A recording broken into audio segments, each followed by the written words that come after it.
I now give the floor to His Excellency Espen Barth Eide, Minister for Foreign Affairs of Norway.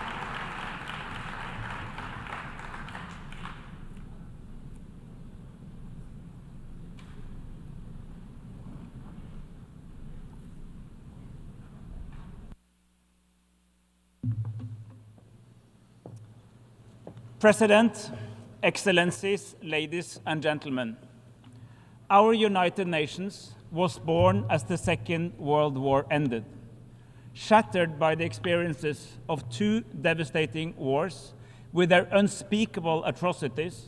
Wise people came together to write the United Nations Charter and to establish the United Nations Organization. The Charter codifies the key principles of international law, including the prohibition of the use of force, but in self-defense or upon the authority of the Security Council. Effectively, wars of aggression were outlawed, whereas the inherent right to self-defense was reconfirmed. In the Charter, and flowing from it in the years to come, we also established the other key principles that codify international humanitarian law, as well as international human rights law. This is the quintessential set of principles that shall govern international relations. However, our Secretary General was perfectly right when he pointed out that if violations and abuse is allowed to continue with impunity, the very foundations of the UN Charter is under threat. And indeed, they are under threat. President, for the first time in 79 years, we have a major interstate war in Europe. In its war of aggression against Ukraine, Russia is in blatant violation of the very essence of the Charter. It violates the principle of sovereignty, inalienability of borders, and the prohibition of use of force against the territorial integrity and political independence of another member state. These principles safeguard the equality of all states, large and small, always and everywhere, and are fundamental for member states' security. Norway stands by Ukraine. Like so many friends of a free and independent Ukraine, we contribute significant military and civilian assistance, and we are determined to do so as long as it takes. We want Ukraine to prevail. We want peace in Ukraine, but it must be a just peace in line with the key principles of the UN Charter.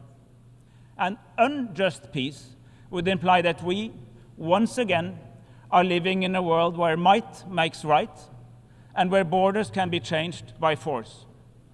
We must all reject such an outcome. It would set a terrible precedent.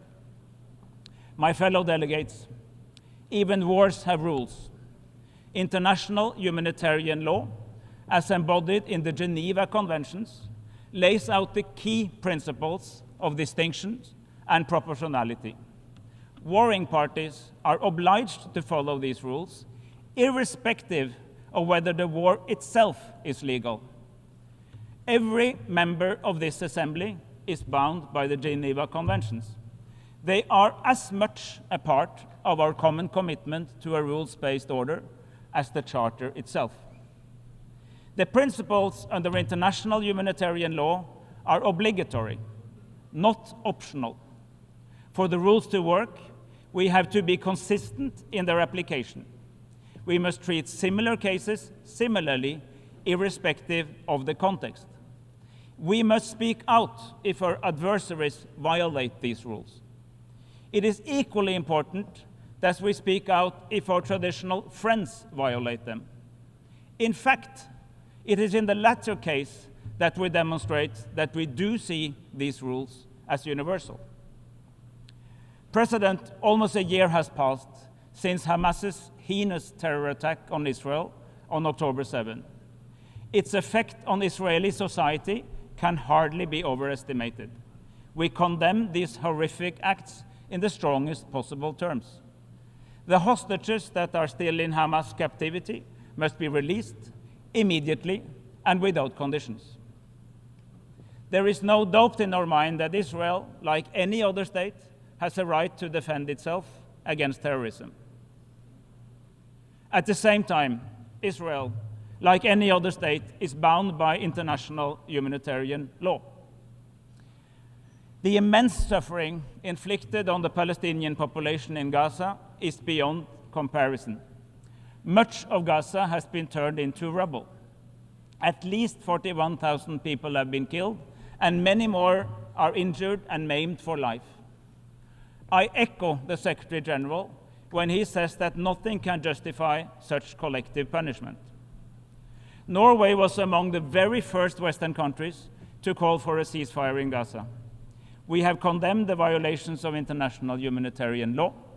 We have expressed great concern about the severe limitations of humanitarian access and the shocking number of UN staff, aid workers, and journalists killed.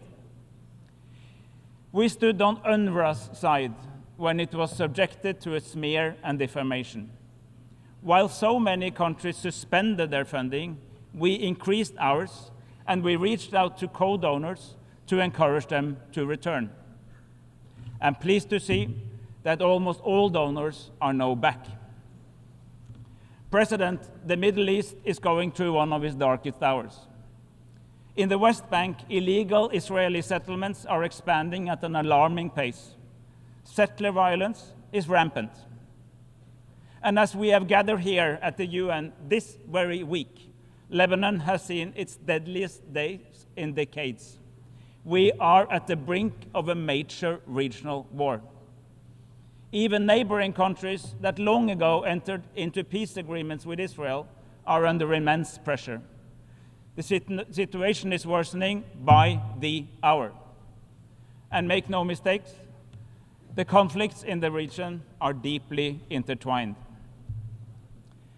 Yesterday, Prime Minister Benjamin Netanyahu addressed this assembly. His core message was that we all have to choose. Either we are with Israel or we are with Iran and its proxies. He also stated that there could only be peace once Hezbollah and Hamas were totally defeated. President, we have seen this film before. I didn't like the ending. 22 years ago, in response to the terrorist attacks on this very city, another leader stated that we were either with him or with the terrorists. This division into a simplistic notion of black and white, leaving no space for nuance or complexity, let alone impartiality, and with an excessive trust in military force alone, is utterly dangerous. And indeed, it did not end well. We need to learn from past mistakes.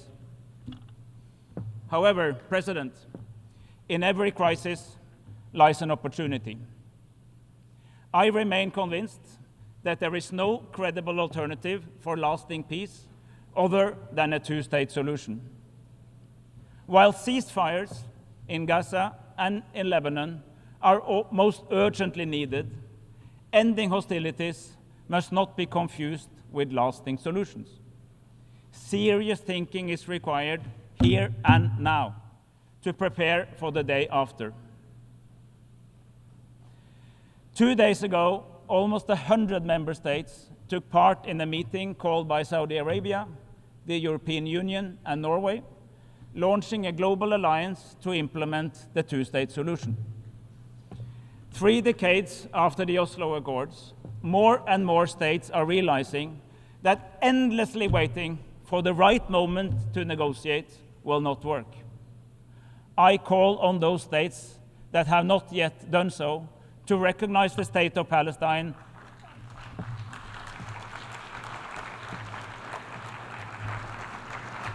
and to allow it to become a full member of this organization. We call on everyone who can to help to build Palestine's institutions and on regional actors to help embed a political settlement in a broader regional framework. President, we are witnessing from the front row the shortcomings of the institutions that we established in 1945. the adoption of the Pact for the Future is a major success for this United Nations. With this, we have resolved to update our institutions and our practices across the three pillars of peace and security, development, and human rights. We also opened our conversation about the critically important issue of how to make artificial intelligence a force for good. President, Norway supports a reform of the Security Council that makes it both more representative and more efficient. Both permanent and elected seats should be added, and the historical injustice to Africa should be mended. The use of the veto should be limited rather than expanded. When the UN Charter was drafted, Norway was an early proponent of the principle that no state should vote in its own case. And indeed, this principle is enshrined in the Charter in Article 27.3. This principle is, however, repeatedly ignored by the Security Council. But again, this principle is an obligation. It is not an option.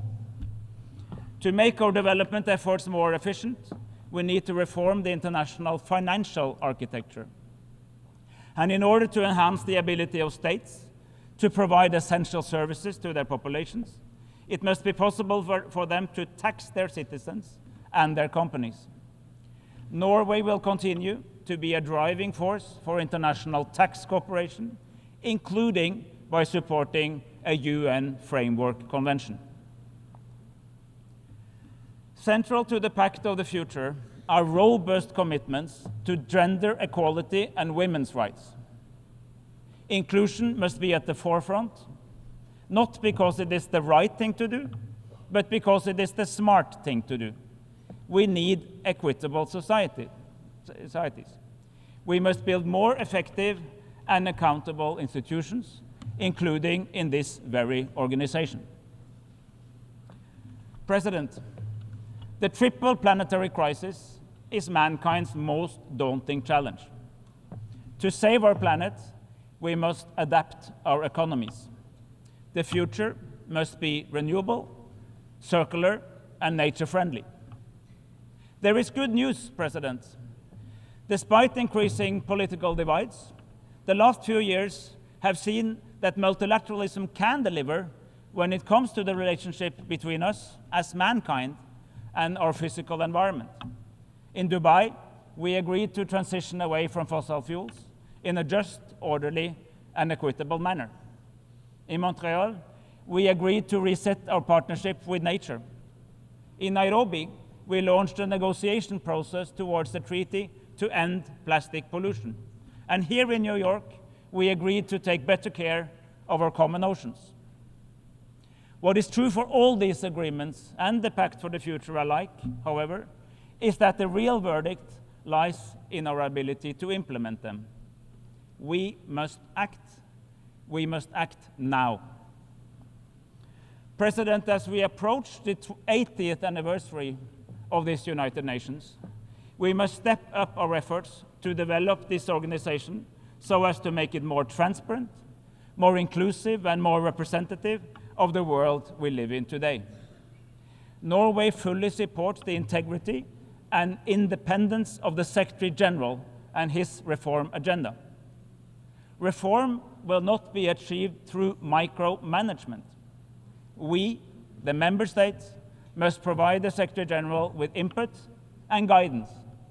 But we must also show trust and allocate resources to enable him to lead.